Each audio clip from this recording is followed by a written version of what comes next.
right, back at it. Jim Beebe here. Another solo shot. It's two of those in a row, back to back, in the athlete builder world. I'm the host today and also the guest, and I'm back in my library. And like last week with the discussion on pressure, I had this one already earmarked for today. It's a different book with a whole different concept. And yesterday was our Athlete Builder Summit. So we're coming off the heels of that. Lots of great things that happened yesterday. Much bigger crowd than we expected. Much more speakers than we expected.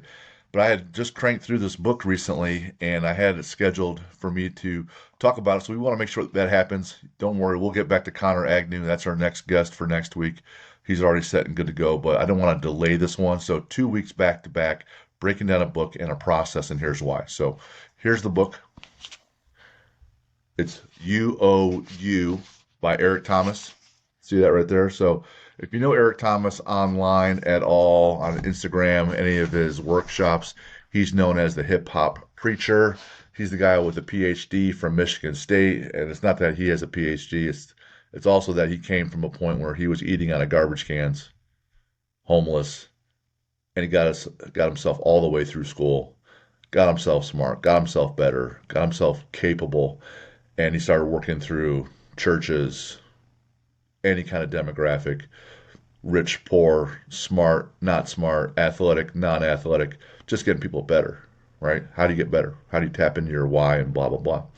And he's put out a number of books, and he's been on tour all over the place. And I would see him online, and I went to a Tony Robbins, Dean Graziosi weekend course. He was one of the guests. Man, talk about energy, right? Energy, and has a great message. And what was great about all those speakers there and the ones we had yesterday, they had different messages. And that's the point. No one's going to be smart enough to know everything. So you surround yourself with other folks and you get better that way. So in this, I'm going to break down this book and how I use it and how I want to challenge you to go through some of these exercises to get better. And so I have my philosophies and how I do things, and I incorporate these things from others. But we also want to show you here's someone else's different approach. There's going to be some overlap and some things that are totally different. Maybe this resonates with you better, and that's cool. Some people love conjugate programming only. Some people love linear progression only for strength training, and some use a hybrid. All right, so whatever. The best plan is the one that you stick to. So UOU by Eric Thomas, there's three main sections. The first one, he says it's you versus you is the title, but it's basically about mindset and decisions. Section 2 is about your teammates, and Section 3 is back on mindset and training, and it's how you figure out what you're great at and how you go out and win. So we'll just go through that quickly, make an impact, and hopefully you and your tribe utilize this and gets better. So like always, you find value in this, don't find value in this, have questions, send me an email, jim@athlete-builder.com. And you can find Eric Thomas, the hip hop preacher, all over social media. So in that first section, you versus you, about mindset and decisions, this first bullet point I wrote down is that the truth makes or breaks people. Because the truth is going to be the truth no matter what. It's how you respond to it. Do you lie to yourself about it? You say this isn't really factual or not. The truth that people are giving you feedback on things, the accountability on things, they say it's true or not. But if you handle it well, it makes you, because you keep progressing along. So this is where you have to make the choice about being the victim or the victor. You need to shed the victim mentality and take ownership, right out of Jocko, right? Then you have control, he says. So you take ownership and own your decisions, and then setting a standard, and you make no excuses. So what does that really look like? What does that mean? I'll use two different examples. Hypothetically, let's say you're a soccer player, and your ownership is that, hey, I want to be captain of the team to lead the team so we win a sectional title in high school. You're going to own that decision. This is part of your identity now. I'm working towards this goal. This is you. This is part of your identity. So then your standard must be set. What does a captain's standard look like? First one to practice, last one to leave. Never gets beat in sprints. Does extra work in the weight room. Brings his food to practices. Brings his supplements. Brings extra hydration. Same thing to the games. During the weekends, he's going home early to go to bed early. That's owning your decision, because now you're setting the standard because you're now the captain of the team. You set this standard for yourself. You ask those around you in your tribe to meet the same standard. And if they get agreement, if they decide to do the same thing, then we hold each other accountable. And after a little while, a week, a month, you look around at the team, you look around at the standard, and then you must elevate. You must elevate. Rules are for the people that need guidelines and they can't think for themselves and are always looking to cut corners and just do the minimum. Holds people in check, like the speed limit. Can't shoot people, not go to jail, right? Those kinds of rules. The winners simply just set a standard and then they elevate it. So for me, as you may have heard or may have not, I'm doing this swim challenge August 16th. Raise money for the New York or for the Navy SEAL Foundation. It's called the New York City SEAL Swim, where we swim 3.5 miles across the Hudson, run a couple miles as well on land, and then do a few hero workouts along the way. So for me, there were two standards that I set on the swimming piece at the beginning. When I made this decision, I was asked to participate in 2024, was nowhere physically capable. I gave myself a 15-month runway to get more capable. So I made this decision. I told the important people in my tribe, which is like 3 people, my wife, my kids. So that's 4, plus Jen's 3. It's another, so now I'm at 7. And a couple people I train with. So about 9. But really, it's just my wife and my kids and a couple people I train with. And I had 2 rules. One, what's the minimum standard of volume or days I'm going to start swimming? The minimum was 3. Ideally, it's 4. If something's going ridiculously well that week, I might go 5. But after 5, I have to see how I'm recovering, right? So minimum of 3. Ideally 4. And every once in a while, I'll hit 5. I'll go 5 days in a row and be wrecked, but that's okay. That was one of the standard components, right? The other standard component is that every week or 2, no more than 2 weeks, I must increase volume. I must increase volume because I was starting at the bottom. First, day 1, 10 lengths. That's 5 total down and backs. How many is that? 250 meters. 250 meters out of 3.5 miles. A mile is 1,600 meters. 1,600 is 1 mile. I'm doing 3.5. So day 1, down and back for 50, and then 5 more times, 250 meters total. So I must increase volume either number of days a week or number of meters per day, or on one session might be more meters and the other sessions might stay even. But every week or 2, I must increase volume because I'm so far behind. That's got to be it. So if I went with those 2 components and then I linearly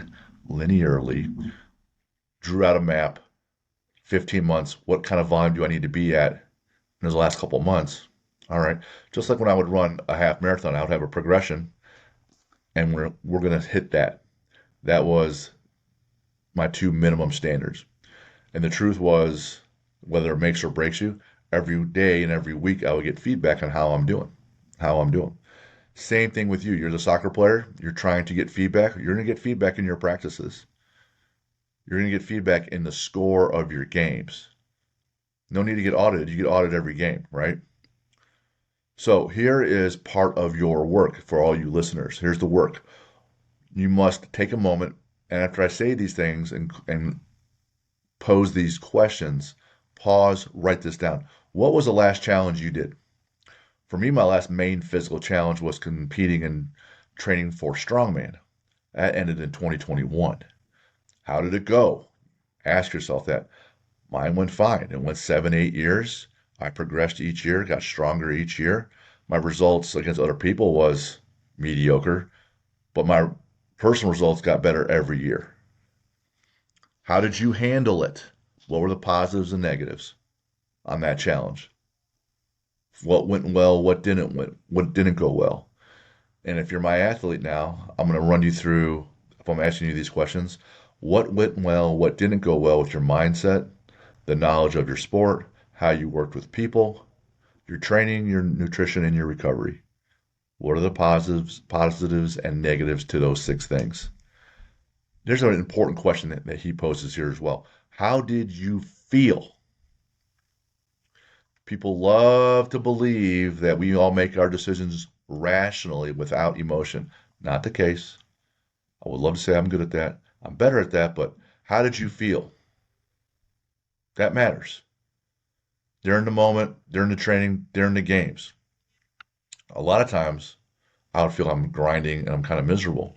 In the swim thing, I made sure to have some joy along the way,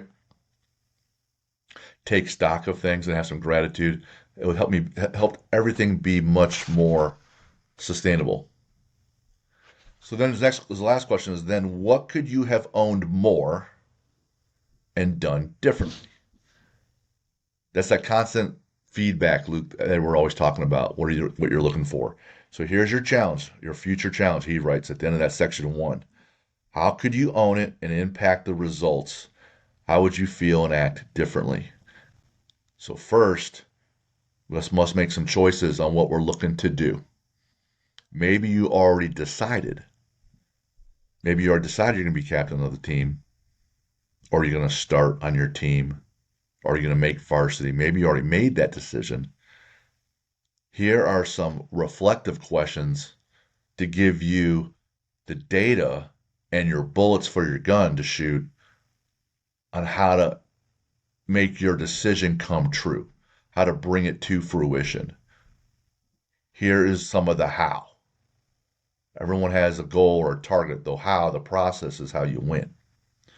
He rolls right into section 2, right? But before I even do that, I want to point out a couple other things.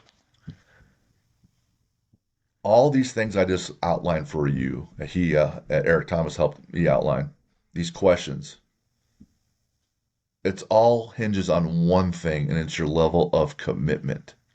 It's your level of commitment. If you're casual about it, you're going to listen to this show. You might read his book. You might do a couple of the things, but you don't do anything. And your identity equals what you do. Your identity is what you do. And if you do things at 50%, then your identity is you're a 50% worker. If you do things at 10% and you're a New Year's Day resolution person that always gives up, well, then you're a New Year's Day resolution quitter. And if you're a struggler, but I'm gonna always persevere and take some wins and losses, but I'm going to keep struggling to move forward, well, you're a struggling winner because at some point you get some wins, but you keep pushing. And that's who you are. So it depends on your level of commitment. The example I like to give is I've had plenty of people in my gym come to me and they'll say, hey, I want to join the military. I need it for college. I need it for money. I don't want it as my career. Can you get me ready? And we get them ready and they go, that's fine. But when they sign that order and they report at MEPS and they get sworn in, that decision, that signature, that commitment, those number of years for all the training, the pay, etc., that decision takes away and makes thousands of other decisions immediately. Your decisions on going on vacation for the next 6 months are gone because you're in boot camp and you're going to schools and such. Your decisions on when you wake up are over because you have to report for PT training, physical training. Your decisions on what and when you eat are gone. Your decisions on who you work with, gone. Because you made one major commitment. And it's so freeing. Because now you're just on this path where you're just working and you're going forward. So when I ask you if you want to be captain of your soccer team, if you make a decision like you just joined the military and all your other decisions are gone, it's so freeing. Total liberty. I decided I'm going to be captain of the team. That means my bedtime is X. That means I get up here at this time. This means I have this much water and I take this much creatine and this much protein I need to optimize myself as this athlete and this person to fulfill this role. I'm going to do these things, and then my identity is I'm this grinder who's now captain of the team. So my identity is I'm captain. I'm a winner. I pushed. I executed. I made this commitment. And without it, you get nothing. And with it, you get everything. So that's really, in my opinion, the importance of that first section. making that commitment. And when you're working with us with Athlete Builder, like that all falls underneath the mindset component because your mindset drives everything. So when we talk about making decisions, this is what we're getting at. Now he goes right into section two. You are never in it by yourself. And if you know us, that equals teammates. You're never in it by yourself. You either win or lose with others. No one really goes anywhere alone, he says. What are your five? What are your five? Why five? I don't know. I like five. People have five fingers on one hand, right? Is it three? Is it six? I'm not sure the actual number, but it is small. So if you're going to boot camp, it's everybody around next to you and your drill instructors and sergeants. If you're on the soccer team and your captain is people you're leading, you're trying to work with, and the coach is above you, and it's your support staff helping you with food at home and your parents. But who are your five? And you must know these things. So it's not just a rhetorical question. All these questions are not rhetorical. You must come up with an answer. He comes up with this DISC personality. Not brand new, it's just another tool. So the DISC, DISC personality, decisive, interactive, stability, and cautious. Four different personality types he pigeonholes people into. You must find some of these for your tribe to help build you, according to Eric. And I like a lot of these things he has here. Now, depending on your resources, depending on your social network, unfortunately, you might have all the roles. You might be the person, the hero in your game, but you're also going to have to do fulfill these other roles because you don't know other folks yet. You don't have that resource. That's okay. You can still do that. But if you can, look at it like this. Here is his example. It's a whole flight industry, airplanes.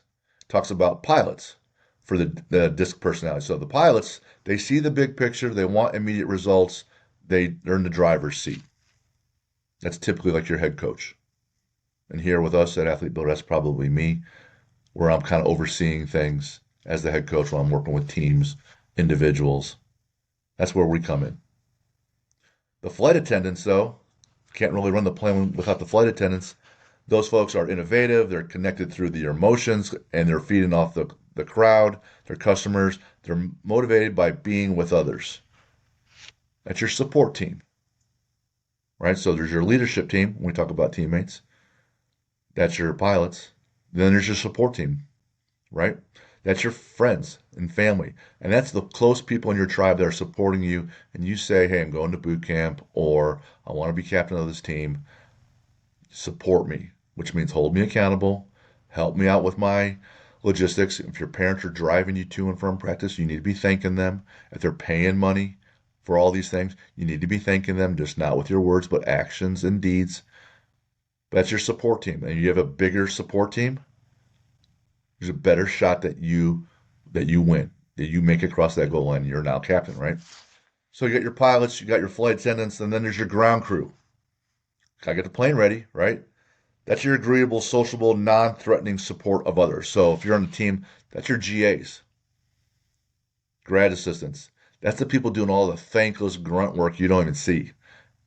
Making sure the plane's operating, make sure the luggage is there, making sure every bolt is tight so things don't fall apart. So that's the team that's taking care of all the jerseys after sweaty practices and you smell like crap. That's those guys.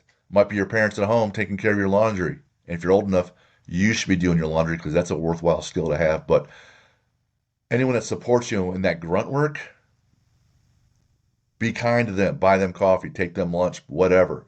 But no one gets there alone, right? Same deal. Then there's the air traffic controllers. Those are the factual, logical, they solve problems, they thrive on structure. Those are your analysts, those are your coaches, those are your position coaches. They're giving you the X's and the O's. Here's the data, right? Here's the information for your team. Got to have that. Got to have that. You take in the information so that the pilots can make decisions. That's that knowledge piece. We talk about the athlete builder process. That's that knowledge piece. What's the data that I need to have? How fast do I need to be if I'm going to be a starter? How strong do I need to be? How resilient do I need to be? Given my height and weight and strength and capabilities, where's my position optimized on this team? You don't see 300-pound people rowing in the Olympics, right? I mean, you don't see 6'5" real tall people, weightlifters typically in the Olympics. You don't see a lot of 5'10" basketball players. There's some, but not many. You sure don't see people like Muggsy Bogues who are 5'5" still playing basketball. So you need some data on just where do you fit? What does that look like for me to win? You need to seek out the professionals that know that, which is probably your head coach and the other coaches on your team and say, hey, I'm looking to be this kind of person. I want to be captain of my team. What does that look like? I want to go to boot camp in the Navy and join the Special Forces. What's the data? What does that look like? What's my time run? What should that be? How many strict pull-ups should I be able to do? How many push-ups? What are the minimums? What's an optimal number and what's a maximal number? I want success. Give me the data. You're going to need those things. So there's pilots, flight attendants, ground crew, and air traffic controllers. And if you're constructing your teammates, your tribe, it's going to help you achieve this goal because no one gets there alone. Look for those folks, identify them, and then have a conversation with them. Articulate what your level of commitment is and what you're trying to do. Tell them what you need from them. Here's his, and he takes this, he always has homework at the end of these sections. Here's his homework now. Have you ever felt alone in one of your endeavors as an athlete or at work? Then what? I love that because I always say, now what?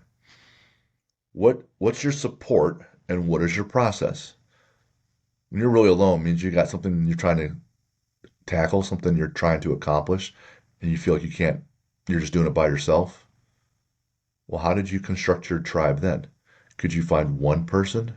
Maybe you don't find all 4 or 5 people. Could you find 2 people? And then what was your process? Did you work with those 2 folks and then you picked up the slack yourself? Or were you able to put together an entire team? Or are you like, shoot, man, I never even thought of this, all these ideas. I felt alone and I just kind of sucked it up and I quit, or I didn't quit, or I kept going and just muddled my way through. All right, that's fine. That's what your last process was. What are we going to do differently this time? You don't know what you don't know. So if you didn't think about these things, this is where I come in and we come in, where we're going to pose questions. Hey, stop. Stop for a minute.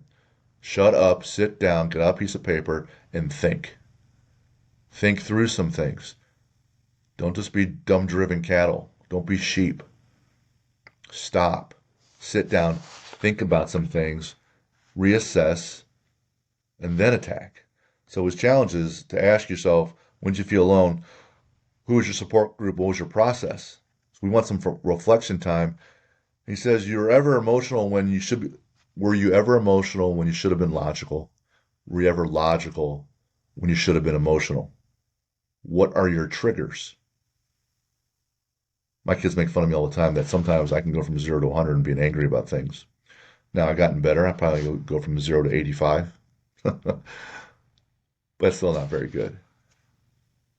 But what triggers that? For me, it's not usually one thing. It's like a culmination of multiple things all at once, and then it's bam. Are you able to check yourself before you wreck yourself? Little rap song quote reference. So when you have these triggers in these instances, what's your process then?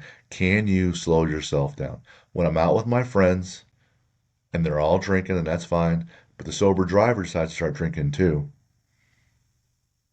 What is my process? It's okay. He'll be fine. He's driving. I'm not driving. I'm not responsible.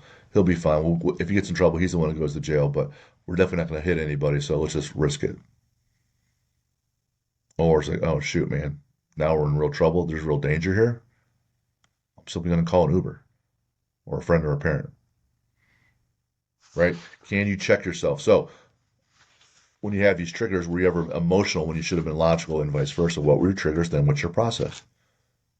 Again, if you work with me, we're going to constantly stop and ask you these questions to figure out your processes so we can constantly move forward in the right direction. So the work and the challenge at the end of section 2 is write a process for when you felt alone for yourself, and then write out a process for reaching out to others, because you still need to find your tribe, your support group, your teammates to help you achieve this endeavor of being captain of the team or going to boot camp.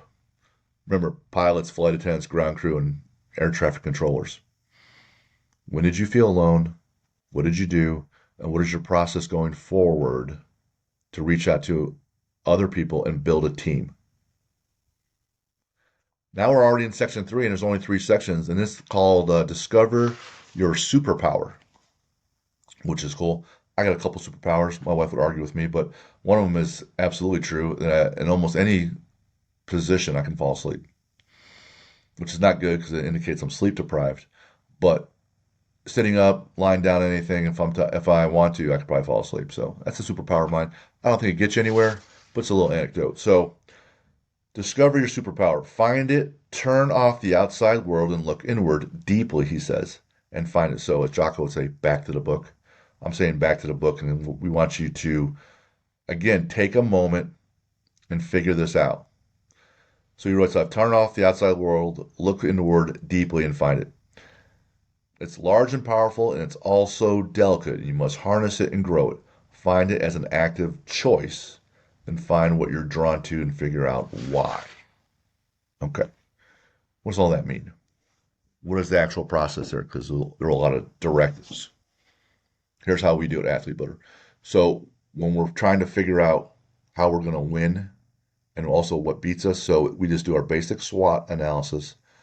S is for strengths, W is for weaknesses, O is for opportunities, T is for threats. And what Eric Thomas is doing here is what we do with our strengths. That's your superpower. How do I beat people? How do you beat people? And we ask that question, how do you beat people on your mindset? And you're going to work out the answer to that question. And hopefully it's something to the effect of, I'm going to be driven in all aspects of being an athlete. And that's how I'm going to beat people. You're going to be driven in all aspects. And then there's your knowledge component because you want to be captain of the soccer team. When I'm going to learn about all my teammates, their skills and weaknesses on the field, and then our opponents, and I'm going to watch so much film that I can anticipate things and I can execute my coach's game plan. That's going to be my strength. I'm going to watch so much game film that I'm totally prepared. And I'm a coach on the field. Teammates, right? That's that next in the progression on your mind. What are your strengths as a teammate? You have to ask yourself these questions. What are my strengths? So this is what I would do. That's what we would do when you work with us. Eric Thomas says, find your superpower. We ask you to find your superpower in all 6 things. So as a teammate, what are you great at? We want to elevate it. And then in your training, what are you great at?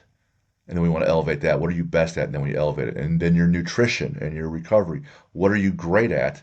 And let's elevate those things. So those things that you're great at, that's your competitive advantage.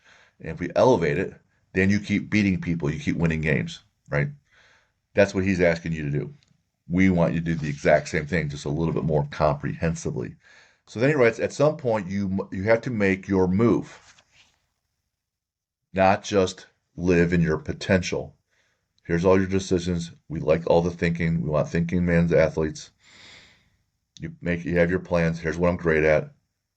But at some point, the buzzer goes off or the bell rings or the horn blows. And I love the quote where he says, just let it rip. I made my decisions. Go. Go.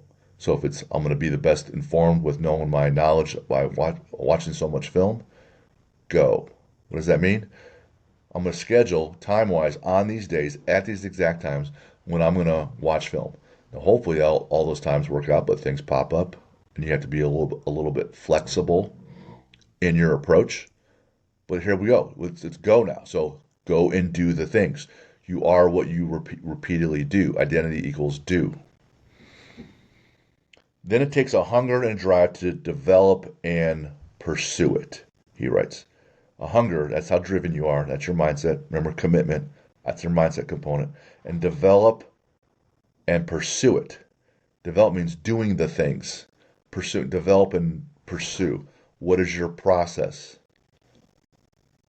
What is your process? We want to be the most knowledgeable person on the field. Your process is you're going to watch an extra 30 minutes of film 5 days a week at 8 to 8:30 p.m. Monday through Friday. Probably not Friday, maybe your 5th day on Sunday. Must be authentic. You're most powerful when you are you. Yes. Yes. Nothing really to even argue there. When you're living a lie or you're fake or you're inauthentic, now you're living multiple lives. You can't be committed to both. You're now less real and you're therefore less powerful. Back to his book, Work. Take time inwardly and reflect again. What are you good at? What do you enjoy? What do you want to pursue? What do you want to do and why? I love that. So here on one of the sections I highlighted here, here's a whole page. This what is your why? In the first line here, like when you find your why, you can take your superpower and your life to the next level. Your why is what takes your superpower to the next level. He writes, your why is that thing that keeps you going. And it's true and it's not true. Yes, how inwardly driven are you? Those are your intrinsic motivators. Don't kid yourself. There's going to be extrinsic motivators as well, things outside you. Like it's just cool when you're with your friends all working hard. It's just cool when you win and you get a W. It's just cool when the crowd's cheering for you. It's just cool and you get pat on the back and everyone loves you because you won. There's some extrinsic things and those are real and that's absolutely okay. So yes, the intrinsic ones will push you further and longer, but don't discount the extrinsic ones as well. What I say, get both. Make sure you're internally and externally driven. Just that way you just cover your bases. But what he asks you to do to discover your superpower is ask yourself, how can you develop it? Here's what you're good at. How can you develop it? And we talked about that. What might it evolve to and become? If my superpower is I'm the smartest person on the field because I do the most film study,